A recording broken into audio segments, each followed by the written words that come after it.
Bismillahirrahmanirrahim. Assalamualaikum warahmatullahi wabarakatuh.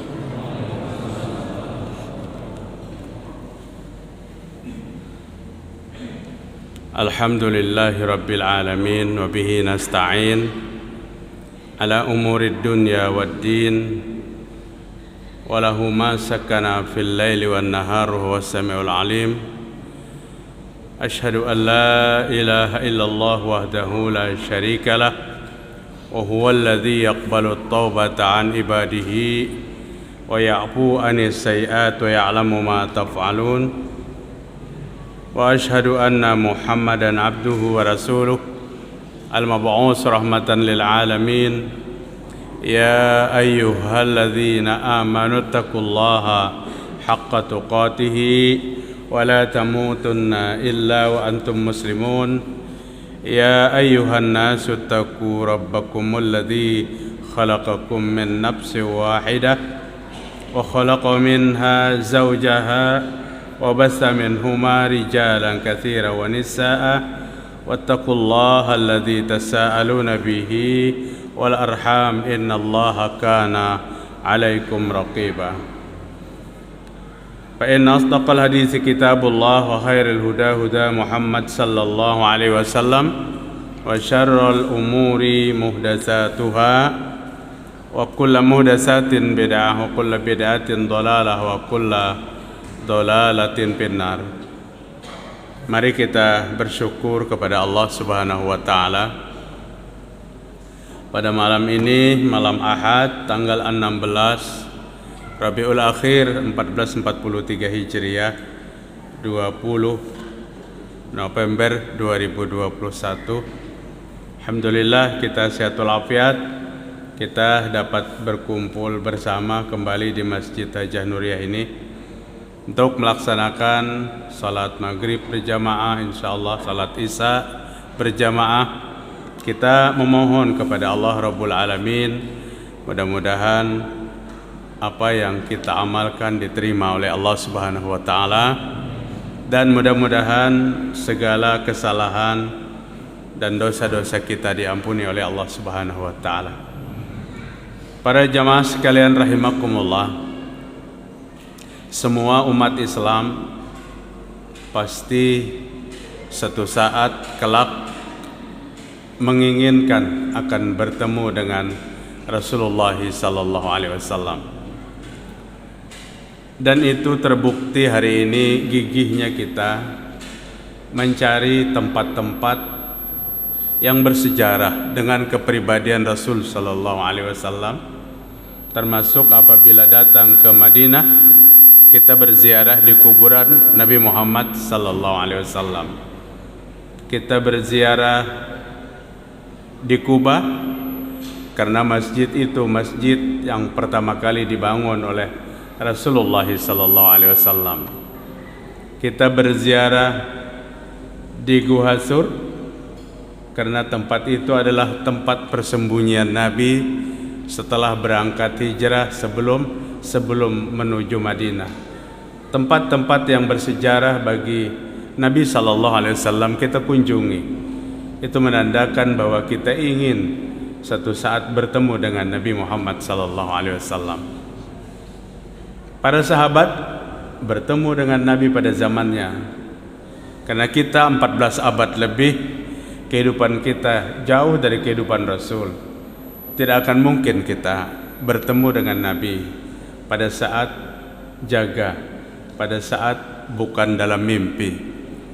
Artinya, dan itu sama sekali tidak didukung oleh hadis yang sahih kalau ada yang berkata, pada saat aku umrah kemarin di Madinah 3 kali ketemu dengan Rasul sallallahu alaihi wasallam.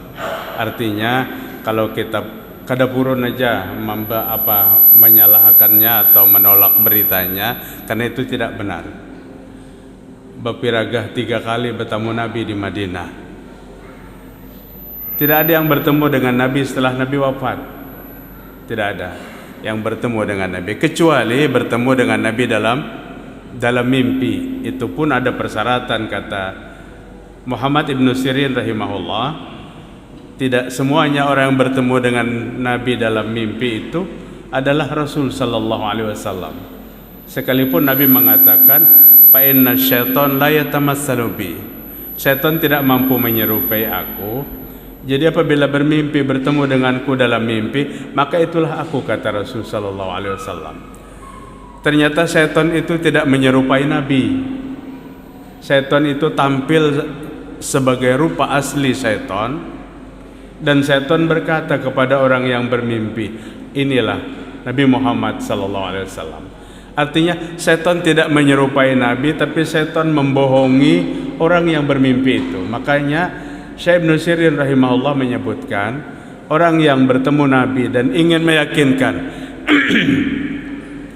Nabi yang dia temui itu benar Rasul sallallahu alaihi wasallam, maka dia banyak-banyak membaca sirah, banyak-banyak membaca siratun nabawiyah, sirah-sirah tentang kenabian. Lebih-lebih Anas bin Malik menggambarkan bagaimana keadaan fisik dan tubuh Nabi Muhammad sallallahu alaihi wasallam. Jemaah sekalian rahimakumullah, tema kajian malam hari ini orang-orang yang bersama Nabi nanti di akhirat.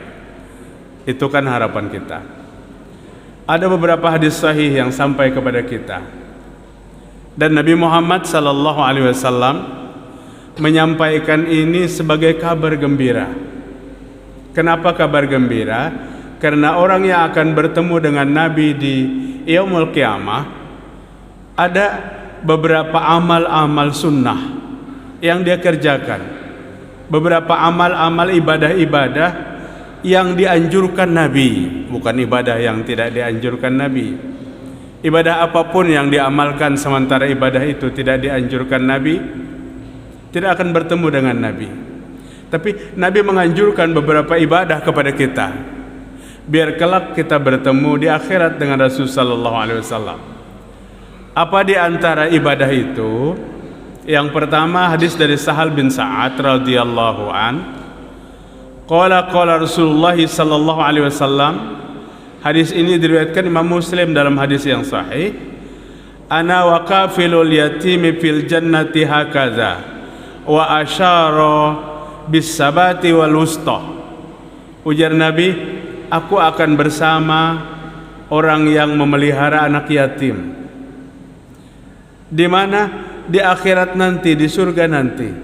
Aku bersama orang yang memelihara anak yatim. Kemudian Nabi mengacungkan dua jarinya, antara jari telunjuk dan jari tengah. Wa faraja bainahuma, dan Nabi merenggangkan setelah mengacungkan. Serenggang-renggangnya telunjuk dan jari tengah tidak jauh jaraknya. Tidak jauh jaraknya. Kita renggangkan aja makin renggang, tidak jauh jaraknya. Nah, Nabi mengacungkan dua jari kemudian merenggangkannya sedikit. Seperti ini aku bersama orang-orang yang menampung dan memelihara anak-anak yatim. Artinya inilah ibadahnya. Inilah ibadahnya yang Nabi katakan akan bersama dengan Rasul sallallahu alaihi wasallam. Bapak-bapak, ibu-ibu rahimakumullah, berbicara tentang anak yatim, sampai berapa batas usia anak yatim itu? Sampai umur anak yatim itu balik. Artinya hari ini kita anak yatim aja semua seberataan. Tapi ada yang umur 50, ada yang umur 60, ada yang umur 70. Bapaknya meninggal, ibunya meninggal. Apakah kita termasuk anak yatim? Kita anak yatim yang kadaluarsa. Artinya kada masuk lagi dalam kedudukan anak yatim. Anak yatim yang Nabi sampaikan, orang bersamaku di surga adalah dari umur bayi sampai anak itu balik. Sampai anak itu balik. Bapak-bapak, ibu-ibu rahimakumullah, di dalam agama kita diperintahkan untuk menyantuni anak yatim itu. Dan tentu kita menyadari ujiannya sangat berat. Bukan berat mengeluarkan dana untuk anak yatim. Kadang-kadang yang menjadi berat kelakuan anak yatim itu sendiri. Karena memang memeliharanya ini bernilai ibadah yang sangat besar, maka ibadahnya itu tidak ringan, tidak ringan. Masya Allah kelakuannya membuat sakit kepala kita apabila berhadap-hadapan. Tapi itulah ujian-ujian kepada pemelihara anak yatim. Baik anak yatim itu dipelihara, ditampung pada rumah-rumah panti-panti asuhan, atau memelihara anak yatim setelah bapaknya meninggal mengawini ibunya, seperti Rasulullah SAW mengawini Ummi Salamah yang punya 4 anak yatim. Abu Salamah meninggalkan 4 anak yang masih kecil-kecil. Bagaimana Rasul pada saat Nabi menikahi Ummi Salamah itu, ada masih seorang anak dari Ummi Salamah dengan Abu Salamah yang belum selesai menyusu. Artinya belum 2 tahun. Karena menyusu itu disempurnakan dengan 2 tahun. Nabi SAW setelah habis masa iddah wafat Ummi Salamah, mengutus seorang laki-laki untuk melamarnya. Dan Nabi menyadari Ummi Salamah ini seorang perempuan yang umurnya 28 tahun, punya 5 anak masih kecil-kecil. Dan Ummi Salamah pun menyampaikan alasan itu kepada Nabi. Ya Rasul, jika Nabi melamar dan untuk mengawiniku, ada 3 macam yang perlu kusampaikan sebagai bahan pertimbangan. Apa? Yang pertama, aku wanita pencemburu, penimburuan, ujar orang Banjarbaru. Dan yang kedua, umurku tua, padahal 28 tahun umurnya. Dan yang ketiga, aku banyak punya anak. Artinya ibu-ibu yang banyak punya anak, kemudian ada bapak-bapak yang pina bapak parakan mendekati asal diyakinkan agamanya, perlu diutarakan agar itu tidak dibicarakan setelah terjadinya sebuah rumah tangga. Apa kata Nabi sallallahu alaihi wasallam? Ummi Salamah, engkau yang penimburuan itu, nanti apabila setelah ku kawini Allah akan rubah, kamu tidak lagi jadi wanita penimburuan. Dan dirasakan oleh Ummu Salamah, hilang rasa cemburunya. Memang hilang lakinya Nabi sallallahu alaihi wasallam.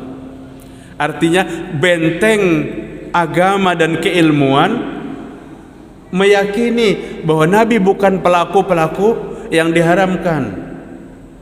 Kemudian kata Nabi, kalau kamu umur tua, katamu, aku lebih tua daripada umurmu. Dan kamu punya 4 anak yang menjadi bebanmu. Itulah yang menjadikan motivasi Nabi ingin mengawini Ummi Salamah, ingin melepaskan beban Ummi Salamah itu untuk Nabi Muhammad SAW. Artinya kedudukan Rasul kafilul yatim, memelihara anak yatim.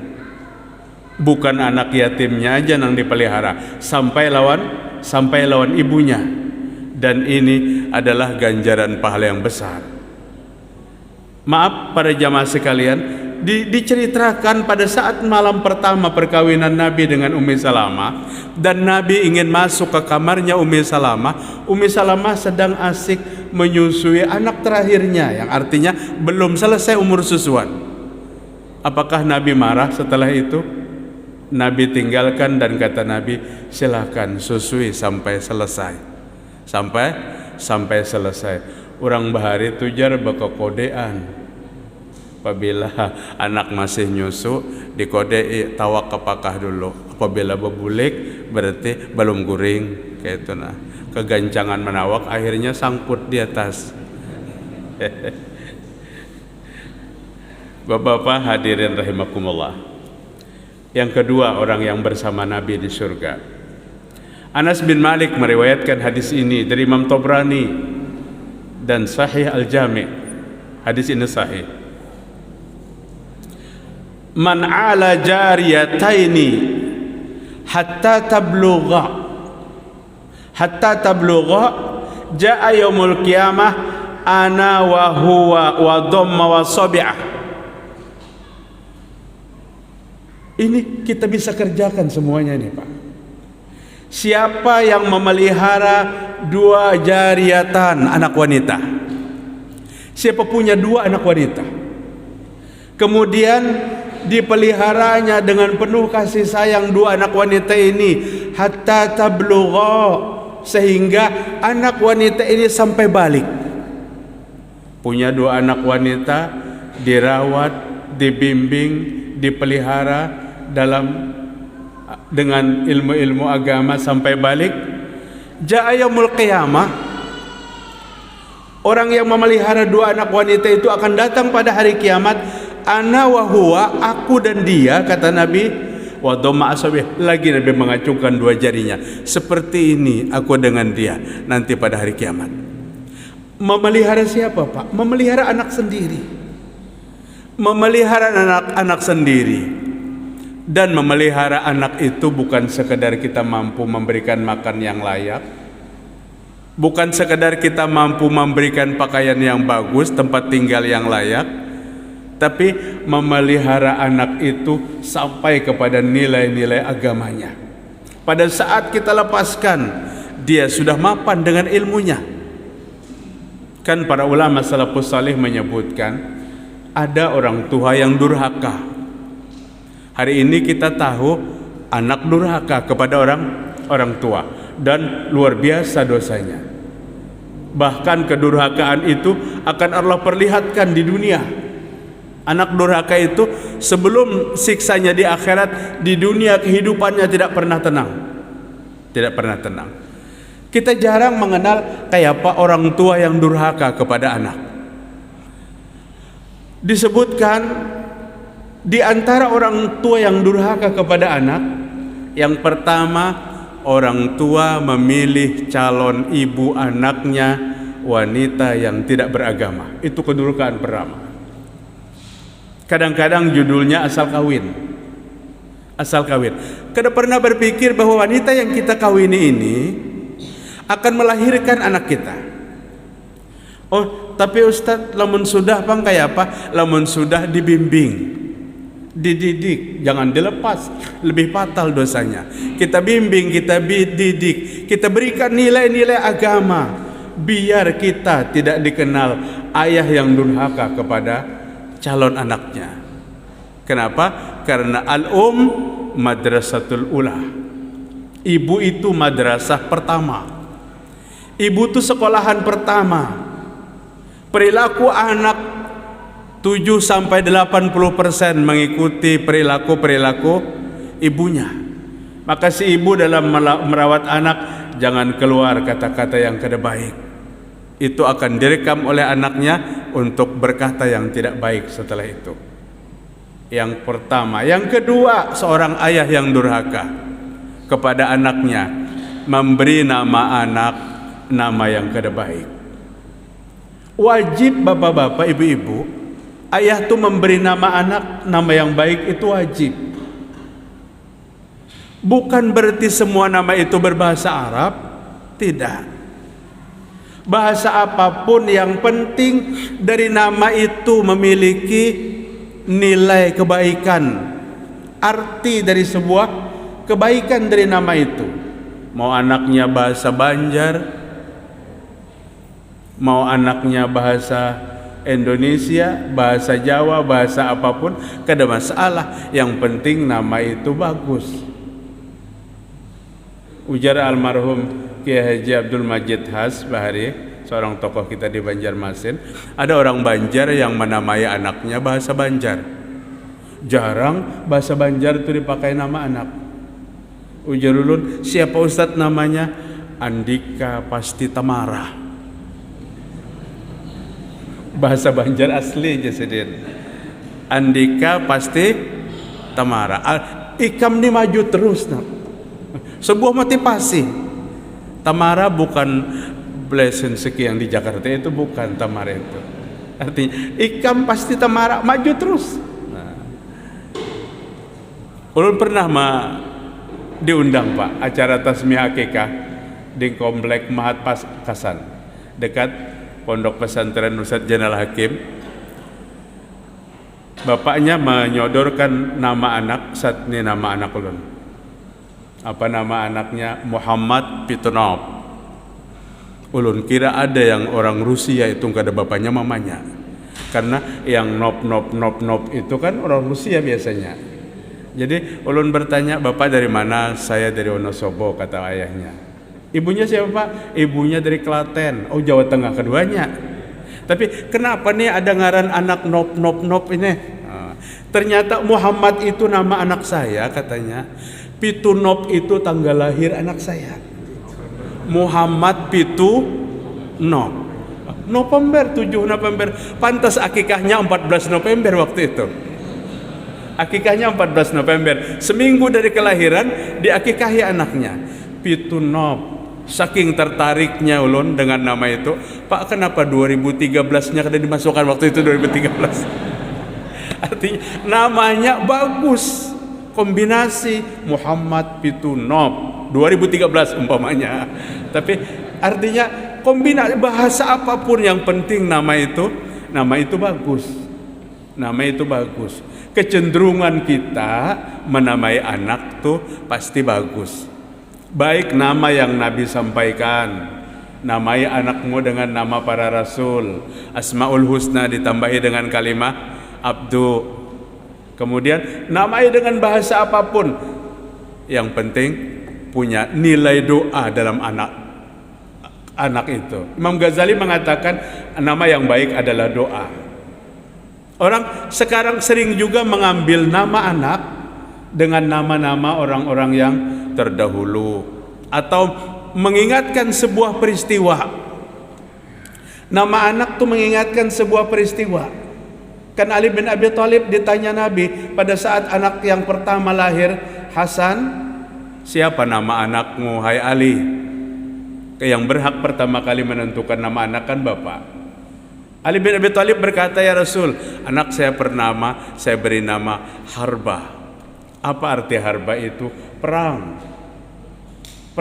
Hasan terjadi setelah terjadinya peperangan besar perdana, perang Badar tahun kedua, perang Uhud tahun ketiga. Ali bin Abi Thalib dengan Fatimah tuh kain tahun kedua Hijriah. 1 tahun setelah itu tahun ketiga lahir anak pertama. Wajarlah Ali bin Abi Thalib mengingatkan, nak, kamu dulu lahir waktu peperangan. Waktu peperangan. Maka ada yang mengasih nama anak siapa? Ganyang Malaysianto. Kenapa Pak dikasih nama itu? Dulu waktu mahasiswa turun ke jalan meneriakkan yel-yel Ganyang, kan terjadi. Tapi Nabi tidak setuju. Peperangan adalah sebuah permusuhan yang dilakukan kecuali pada hal-hal yang mendesak. Jangan kamu namai anakmu itu, maka aku ganti nama anakmu dengan nama Hasan. Itu kecenderungan seseorang menamai anak mengingatkan sebuah peristiwa. Yang penting nama itu bagus. Kemudian kedurhakaan yang ketiga, seorang ayah kepada anaknya membawa rizki yang tidak halal untuk memberikan makan anak-anaknya. Tidak terasa. Kadang ini alasannya untuk menyenangkan kamu, nak. Bukan. Ini kedurhakaan seorang ayah. Karena dengan rizki yang tidak halal itu, tidak pernahkah kita berpikir nanti anak kita menadah kepada Allah, doanya ditolak. Karena di dalam lambungnya masuk hal-hal yang tidak halal. Sehingga para ulama menyebutkan ini satu kedurhakaan. Dan yang kedurhakaan yang keempat, seorang ayah kepada anaknya membiarkan anaknya tidak mengerti agama sampai akil balik. Kan kewajiban orang tuanya membimbing sampai akil balik. Apa di antara pokok-pokok agama yang diajarkan kepada anak kita sebelum balik? Akidah, Al-Quran. Akidah itu sejak kecil. Ya bunayya la tusyrik billah. Wahai anakku, jangan menyekutukan Allah Subhanahu wa taala. Itu masih kecil. Kemudian Nabi sallallahu alaihi wasallam pada saat membonceng sepupu sekalinya, Abdullah bin Abbas. Abdullah bin Abbas itu lahir 3 tahun sebelum Nabi hijrah. Artinya si bayi cerdas itu dibawa ke Madinah, hijrah, dan terbukti karena didoakan oleh Nabi, Allahumma faqihu fiddin wa 'allimhu ta'wil. Ya Allah, pahamkan dia kepada agamamu dan ajari dia mampu menafsirkan Al-Quran itu dengan benar. Seorang mufassir yang sangat menonjol di kalangan sahabat, Abdullah ibnu Abbas, waktu Nabi wafat dia baru berusia 13 tahun. Dibonceng oleh Nabi di belakang dengan kendaraan himar, dan Nabi mengajari ketauhidannya. Apa kata Nabi? Idza sta'anta fasta'in billah.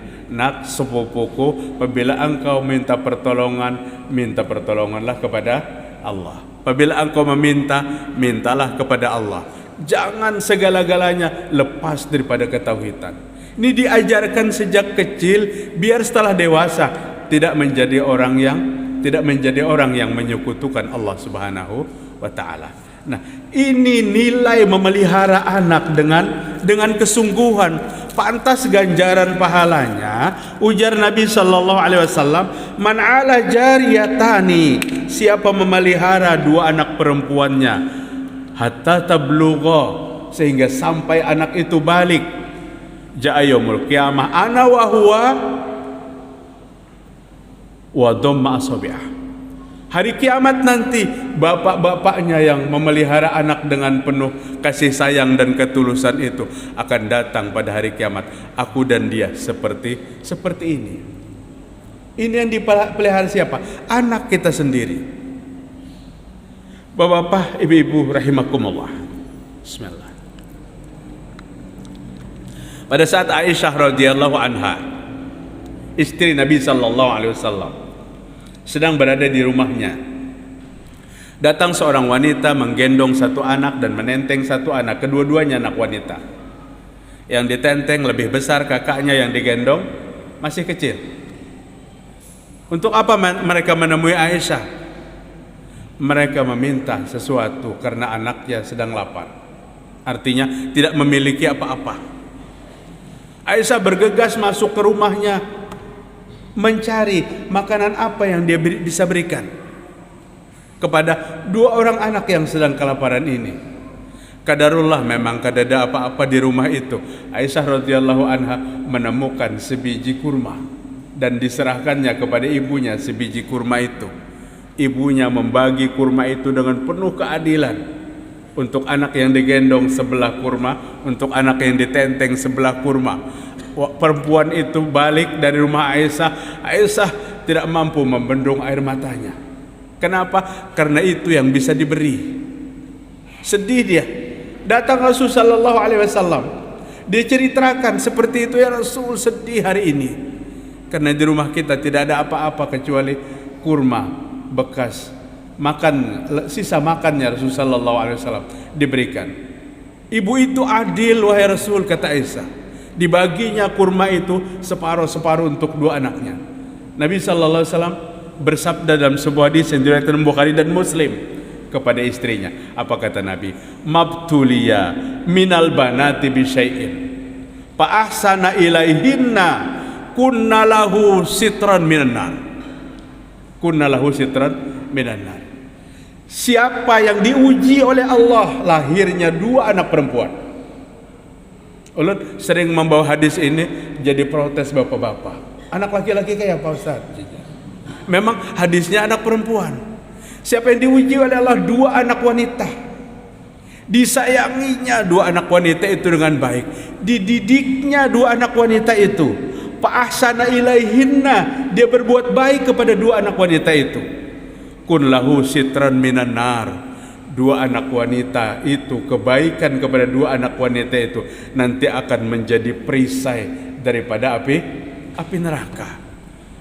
Jangan pernah dikira kita memelihara, menyayangi, membiayai, memberikan tempat tinggal dan pakaian kepada anak-anak kita sesuatu kewajiban ritual biasa, tapi ini menyangkut tentang negeri akhirat, menyangkut tentang nasib kita di yaumil qiyamah. Sampai Nabi sallallahu alaihi wasallam katakan, nanti bersamaku di surga. Dua golongan sudah yang bersama Nabi di surga. Kemudian Rasul menyebutkan lagi siapa yang bersama Nabi di surga. Hadis ini dari Abdullah bin Umar an Rabi'ah bin Ka'ab, an Rabi'ah bin Ka'ab al-Aslami. Hadis ini dari Rabi'ah bin Ka'ab al-Aslami. Qala kuntu abitu ma'a Rasulillah sallallahu alaihi wasallam, kata Rabi'ah bin Ka'ab, aku mabit di rumah Nabi, tidur di rumah Nabi. Bapak-bapak, ibu-ibu, Rabi'ah ini laki-laki ya, bukan perempuan. Rabi'ah, kalau orang Banjarbaru pasti bebinian nangaran Rabi'ah tuh. Nih, Rabi'ah bin Ka'ab al-Aslami, kuntu abitu fa'ataituhu biwudu ma'a Rasulullah sallam, fa'ataituhu biwudu'ihi wa hajati. Maka aku datangkan air kepada Nabi, ku timbakan air malam aku tinggal di rumah Nabi itu, untuk wudu Nabi, untuk hajat Nabi. Setelah aku siapkan air, Nabi senang luar biasa. Dan menyiapkannya bukan malam itu aja, malam-malam sebelumnya sering mabit di rumah Nabi. Kadang-kadang mabitnya di Masjid Nabawi, karena jarak rumah Nabi dengan Masjid Nabawi itu tidak jauh. Kenapa tidurnya Masjid Nabawi di rumah Nabi? Karena Rabi'ah tidak punya rumah. Rabi'ah tidak punya rumah, seorang laki-laki yang berpenampilan sederhana, gagah, ganteng, tidak terlalu ganteng, tapi hatinya bagus. Aku menginap di rumah Rasul, aku siapkan segala keperluan Nabi. Faqala li, Nabi berkata kepadaku, apa kata Nabi? Ya Rabi'ah, sal, wahai Rabi'ah, mintalah sesuatu kepadaku. Ikam hendak apa mungkin kalau bahasa kita? Minta sesuatu kepadaku. Fakultu, maka aku kata Rabi'ah, setelah Nabi tanya, as'aluka murafaqataka fil jannah. Ya Rasul, saya meminta agar kita bersama di surga. Kada tanggung-tanggung pang yang dipintanya tuh. Saya meminta agar kita bersama di surga, wahai Rasul. Faqala, maka Nabi bersabda, au ghaira zalik, adakah lagi lain pada itu pintaanmu, hai Rabi'ah? Apa kata Rabi'ah? Qultu wadaka, cukup wahai Rasul. Coba maka kita nang disuruh tuh, disuruh Nabi meminta, ulun minta bersama pian di surga wahai Rasul. Pinta lagi apa yang lain daripada itu? Bangunkan di sejajar jalan ayan itu rokok ulun 10 buah rokok. Kan itu permintaan. Wajar dia seorang fakir, seorang yang tidur di masjid dan di rumah Nabi, tidak memiliki tempat tinggal. Tapi manakala Nabi merespon dengan permintaannya bersama Nabi di surga, dia sudah merasa cukup dalam kehidupannya. Wadaka ya Rasul, cukup itu wahai Nabi. Qala, maka Nabi sallallahu alaihi wasallam bersabda, apa kata Nabi? Fa'inni ala nafsika bi kasrati sujudi. Hadis diriwayatkan Imam Muslim dalam sahihnya. Maka bantulah aku untuk mendapatkan apa yang kamu inginkan. Bantulah aku, kata Nabi, untuk mendapatkan yang kamu inginkan. Bi kasrati sujudi, dengan banyak-banyak sujud. Rabi'ah, jika ingin doamu itu tercapai, sujud yang banyak. Sujud itu di mana, Pak? Di dalam sholat kan? Artinya sujud yang banyak, sering-sering melaksanakan sholat. Sekalipun sujud itu tidak mesti di dalam sholat aja, banyak lagi tempat-tempat sujud yang lain daripada itu. Tapi minimal kata para ulama, sujud yang dimaksud adalah 34 kali sehari. Itu sujud wajib. 17 rakaat sholat 5 waktu, 1 rakaat 2 kali sujud, berarti sujud wajibnya 34 kali. Apabila 30 kali aja kita sujud sehari, berarti sholat subuhnya kesiangan. Karena sholat subuh 2 rakaat 4 kali sujud. Nah, Abu Hurairah radhiyallahu an berkata, qala Nabi sallallahu alaihi wasallam, apa kata Nabi? aqrabu ma yakunul abdu min rabbih wa sajidun fa aktsirud du'a. Sedekat-dekat hamba dengan Allah. Jadi paling dekat Allah dengan hambanya wa huwa sajidun, pada saat hambanya itu sujud. Maka bingung juga kita pada saat melihat orang sujud tuh hampir tidak tersentuh, ini begitu tek langsung diangkat. Nikmati sujud itu. Seapa ukurannya? Seukuran bacaan yang disunnahkan. Membacanya di waktu sujud. Subhana rabbiyal a'la 3 kali. Itu tomakninahnya, jedanya. Tapi jangan pun 3 kali, sekali aja kada sempat selesai. Karena apa? Tidak pernah berhenti. Padahal Abu Hurairah katakan, nahani sallallahu alaihi wasallam anil tifat. Nabi melarang keras kepadaku apabila aku sujud tuh seperti ayam jantan, bukan. Iya, seperti nakrin kana daik. Rasul melarang aku sujud tuh seperti ayam jantan yang sedang mengambil makanan. Besok pagi bapak-bapak boleh praktekkan kalau punya ayam. Kalau tidak, ayam tetangga tidak apa-apa dikasih makan. Taburkan beras di depannya. Tunggu kapan ayam itu tumakninah mengambil makanannya. Tek tek tek tek tek tek sampai habis. Ujar Nabi, jangan seperti ini sujud kita. Jangan seperti ini. Sujudnya dibanyaki dan sujudnya dengan tomakninah. Perhatikan 7 kewajiban orang sujud. Karena apabila 7 ini tidak dilaksanakan, maka sujudnya tidak sah. Apa 7 itu? Letakkan dahi pada mihrab, tempat sujud. Yang kedua, letakkan 2 telapak tangan. Apabila Nabi sujud, maka Nabi merapatkan jari-jarinya. Apabila Nabi ruku, maka Nabi merenggangkan jari-jarinya. Ruku, telapak tangan di lutut, direnggangkan jari-jari oleh Nabi Muhammad SAW. Tapi apabila Nabi sujud, dirapatkan jari-jarinya. Di mana meletakkan tangan? Di bawah 2 bahu atau di bawah 2 telinga. Seperti dianjurkan kita mengangkat takbir sejajar 2 bahu atau sejajar 2 telinga. Nabi melarang sujud seperti anjing yang duduk. Apabila anjing duduk tuh telapak tangan dengan sikunya sejajar. Jangan sujud seperti itu, kata Rasul sallallahu alaihi wasallam. Letakkan 2 telapak tangan, angkat 2 siku, seperti itu sujudnya. Seperti itu sujud kita. Banyaki sujud, karena di waktu sujud itu adalah paling dekat hamba dengan Allah. Fa'aksirud du'a. Bismillah. Banyaki berdoa di waktu sujud. Nah, hadis ini lebih ditekankan kepada kita yang melaksanakan sholat sendiri di rumah kita. Maksudnya, nawwiru buyutakum bis-shalah wa tilawatil Qur'an. Sinari rumahmu itu dengan sholat dan membaca Al-Quran. Adalah sholat-sholat sunnah. Sunnah rawatib itu dikerjakan Nabi di rumah.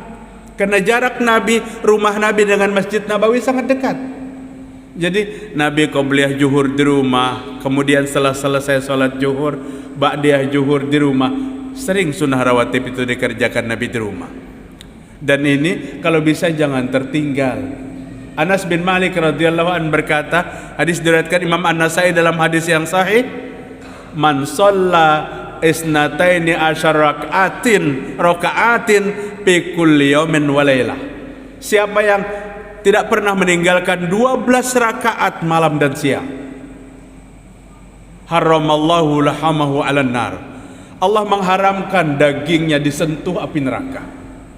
Diharamkan dagingnya disentuh api neraka. Manakala dia mampu 12 rakaat sehari. 12 rakaat itu apa? Sebelum zuhur qobliyah namanya 4 rakaat.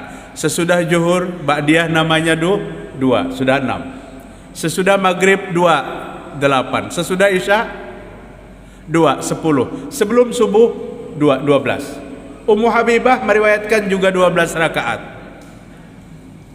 Abdullah bin Umar meriwayatkan 10 rakaat.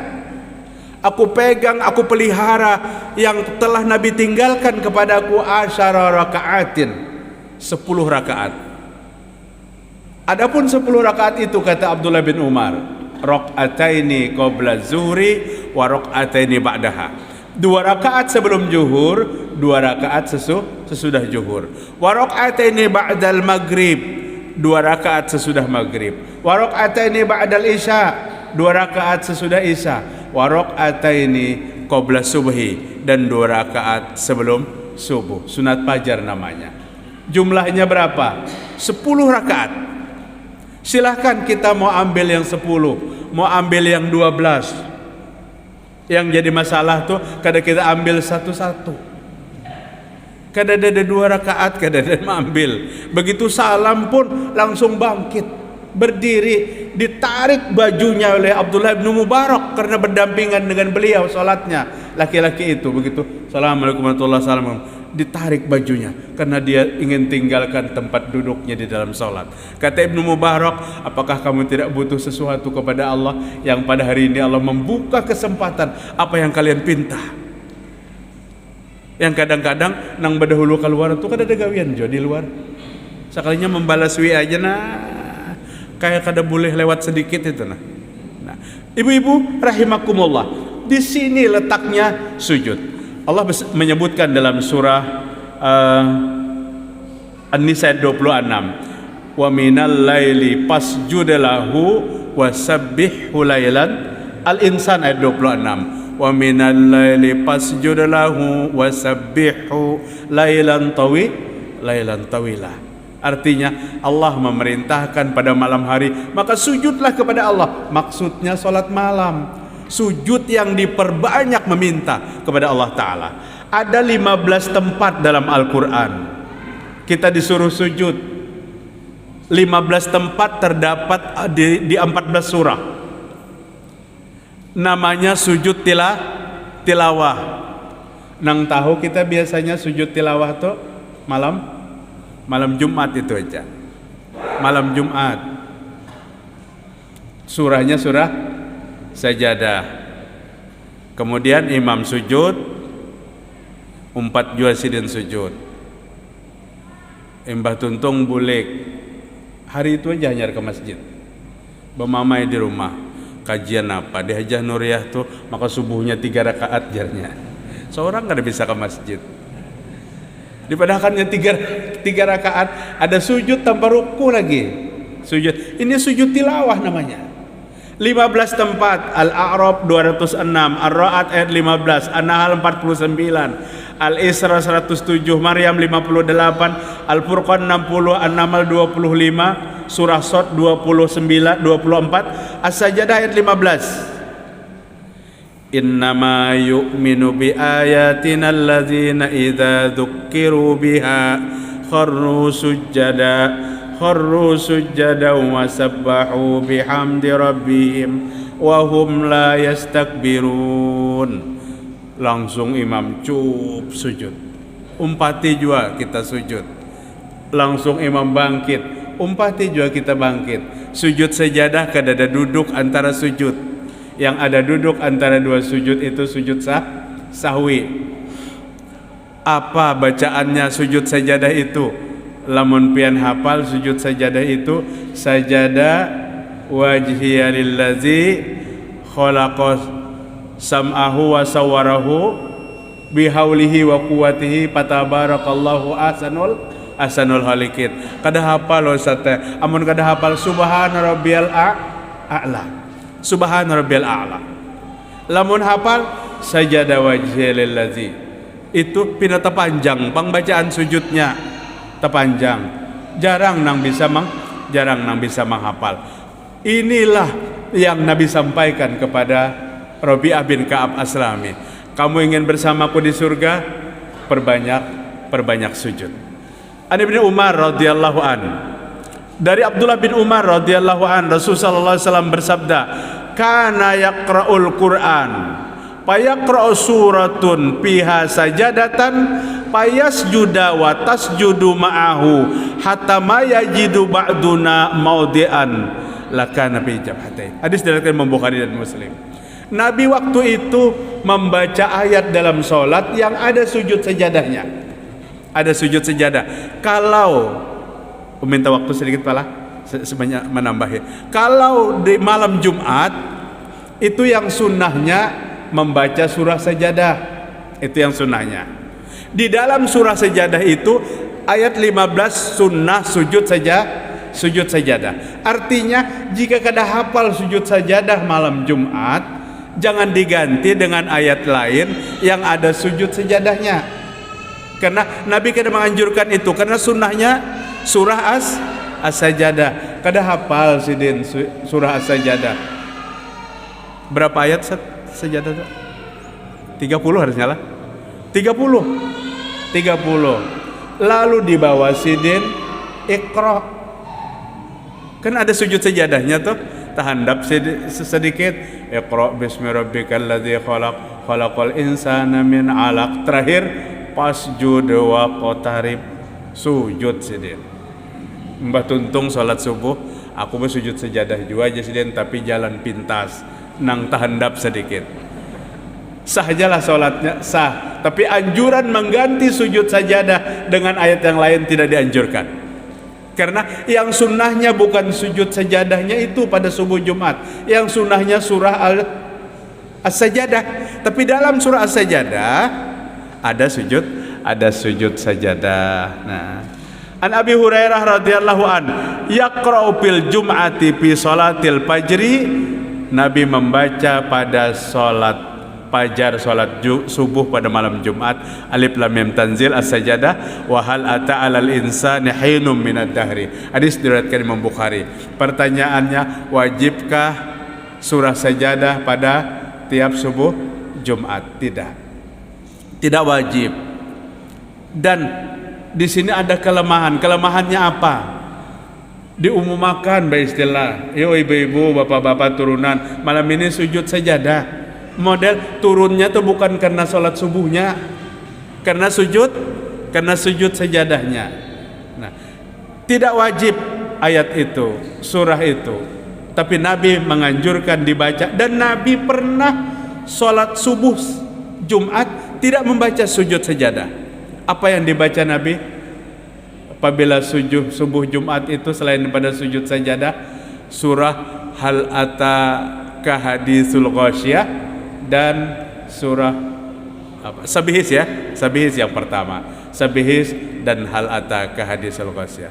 Kada hafal jawaban itu, bijaklah imam, hafal nang nyaman dihafal. Ini hanya 2 kali menghafalnya, dibawanya sholat karam semasjidan.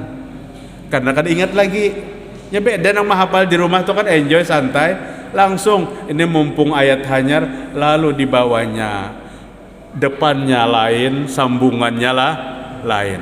Bah jar imam daur, jar makmum daur benar imam kita nih.